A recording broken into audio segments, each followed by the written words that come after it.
ஐயா ஜோசப் விஜய் அவர்கள் விவசாயிகளுக்கு அளித்த உத்தரவாதத்தை உடனடியாக நிறைவேற்ற வேண்டும்.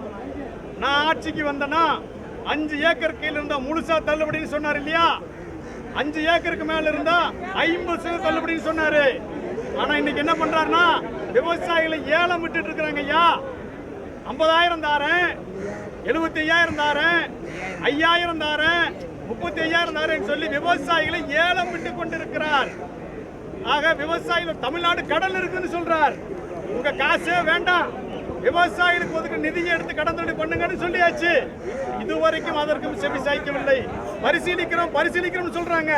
ஆனா கூட்டுறவு சங்கத்திலிருந்து இங்க வந்திருக்கூடிய விவசாயில கடனை கட்டி இல்லாட்டி அபராத வட்டி வந்துடும், நகையை ஏலம் விட்டுருவோம், உனக்கு மறுகடன் கிடைக்காத விவசாயிகளை மிரட்டுகிற போக்கை இவர்கள் தொடர்ச்சியாக கூட்டுறவுத்துறை செய்து கொண்டிருக்கிறது. எனவே உடனடியாக சொன்ன வாக்குறுதி நிறைவேற்ற வேண்டும். இல்லை என்றால் நாங்கள் அனைவரும் உறுதியோடு போராடி நிறைவேற்ற வைப்போம் என்பதை இந்த பேரணி வாயிலாக நாங்கள் தெரிவித்துக் கொள்கிறோம்.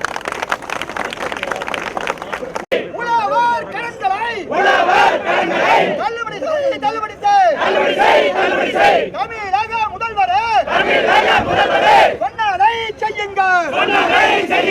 ஆட்சிக்கே வந்து விட்டால் 5 ஏக்கர் கீழ் உள்ள உழவர் மக்களுக்கு முழுமையான தள்ளுபடி.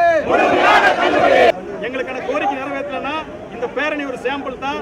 இதை விட பல லட்சம் விவசாயிகளை சென்னையில் திரட்டுவோம், கோரிக்கை நிறைவேற்ற போராடுவோம். வாக்குறுதி என்ன நிறைவேற்றுறது? ஐயா அவர் சொன்னது நான் ஆட்சிக்கு வந்தேன்னா 5 ஏக்கருக்கு இருந்தா முழுமையான தள்ளுபடி, 5 ஏக்கருக்கு மேல இருந்தா 50% தள்ளுபடி. இப்ப 50,000 75,000 வாங்குறாரு, 5,000 வாங்குறாரு, 30,000 வாங்குறாரு. இது கடுமையாக விவசாயிகளை பிரிச்சாளர் வேலை செஞ்சுட்டு இருக்கிறார். கூட்டுறவு சங்கத்தில் இயக்குனர் இருந்தா கடன் தள்ளுபடி இல்லைங்கிறாரு, குடும்பத்தில் ஒருத்தருக்கு தான் கடன் தள்ளுபடிங்கிறாரு. இதெல்லாம் ரொம்ப ரொம்ப தவறான ஒரு கடன் பிரிவினைவாத போக்குது. இந்தியாவில் எந்த அரசும் இந்த மாதிரி செஞ்சது கிடையாது. இவர்கள் உதாரணமாக போய் மகாராஷ்டிரா அரசு பார்க்கட்டும், அவங்க எப்படி செஞ்சாங்கன்னு கத்துட்டு வந்துட்டு தயவு செஞ்சு செய்யட்டும். அதுதான் எங்களுக்கு கோரிக்கை. அடுத்த கட்ட போராட்டம் கண்டிப்பாக தொடரும். இறுதியில் அறிவிக்கிறேன்.